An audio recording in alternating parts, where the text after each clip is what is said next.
Hey guys, to celebrate the arrival of Easter we're reviewing this. It's Clover, the hatchling Stegosaurus.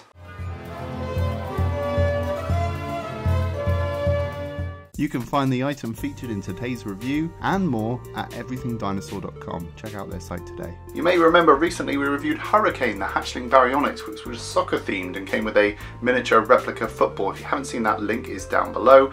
Clover here is sporting a 4-leaf clover in its beak. So I suppose that could be to represent a good luck charm, or it could be to tie in with St. Patrick's Day if you're Irish. So yeah, it's a really nice seasonal gift, and this is part of the Rebor Club selection line. They make limited edition statuettes. This is limited to 1,000, and they make really nice gifts for dinosaur collectors. As always, Rebor really nicely packaged their products. It comes in this black satin finish packaging. On the back we've got a rundown of all the other club selection products to date. So we've got Jolly, Lock, Stock and Barrel, Rudy, Clover and Bony Bonnie. We've reviewed all of these apart from Bony Bonnie, which I'll try and do in a future video. So if you want to see any of these reviewed, links are down below. The nice thing about these models is usually the seasonal part is actually detachable, so I think you'll be able to remove the 4-leaf clover, which means that you can just have a dinosaur standalone figure if you want. To line up with this being on the side of the box, we've got a profile view of the Stegosaurus in its egg. To counter this, on the opposite side we have Clover's back and side, which allows you to see the product from all angles. Okay, without further ado, let's get this one out of the packaging.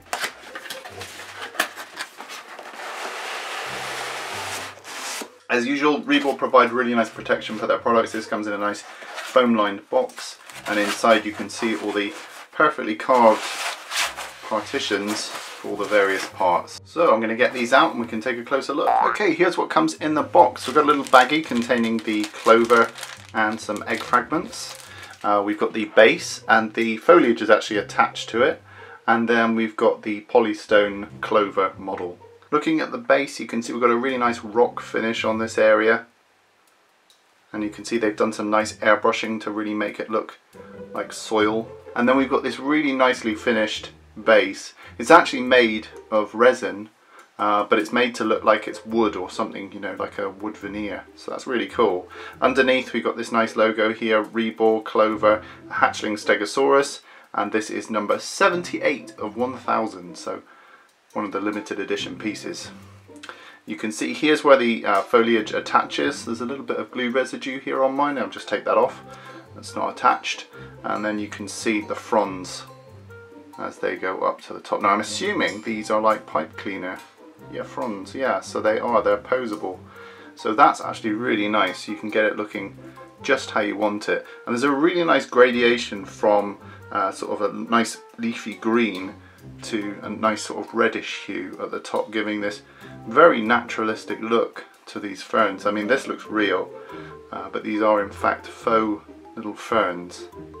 Really cool. Next, here's a close-up look at that 4-leaf clover, and I don't question the reality of this piece. It's very hard to tell that this isn't a real 4-leaf clover, so if you're looking for a little bit of luck, maybe this is the one to pick up. Then we've got two little bits of eggshell, very nicely weathered on the outside. You can see we've got the pitting of the shell and then a very smooth interior like you'd expect inside the shell. So yeah, very nicely detailed. And these are essentially to put around the base decoratively. And of course, there's Clover herself. And you can see that she comes in this really nice fractured looking egg. Really, this is all carved. This is all in the sculpt. Really beautiful work, and the detail on the skin is just fantastic.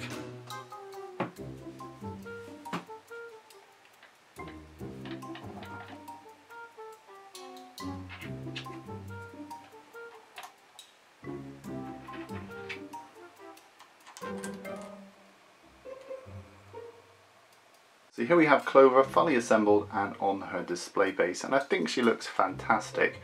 A really nice piece. You can remove the Clover really easily to make this a standalone dinosaur piece should you want to, but I quite like the addition of the Clover. It adds a little bit of a conversation piece and a bit of character. Adds a nice seasonal spirit to it too. Okay, so let's take a closer look at the dinosaur itself. So starting off with the head sculpt, you can see we've got a beautiful level of detail going on here. Really genuine, wet looking, glossy black eye. Just looks fantastic, and there's really nice concentric creases going around the beak area and the eye. Each individual scale has been hand sculpted, and that beak is really nicely finished in a glossy coat with nice weathering in all the cracks. Just looks fantastic. They've used a really nice green wash to bring out all the scales, and a dark wash underneath, you can see there, to bring out the beige areas. Just looks like an animatronic that's walked off of a film set. It's really gorgeous. I love these lines of tension under the neck here, where the head is twisted and it's pulling on that loose skin. As we move down the neck, you can see some really nice airbrushing, some nice stripes going along the back. Some nice brown horns as well. Each of these have been individually weathered as well. And you can see this lovely fine detail just continues all the way across the body. Rebor are just incredible at the level of detail that they put into their figures. Look at those individually painted and weathered finger claws. Just incredible. There's no one else really, apart from maybe Papo, who match this level of detail, but these Club Selection ones are just like they've walked off of a film set.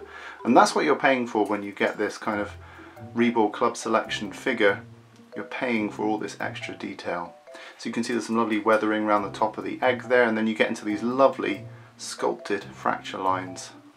You can see they've put a break there and a little bit snapping off here, but this is all one piece. It's just so well done.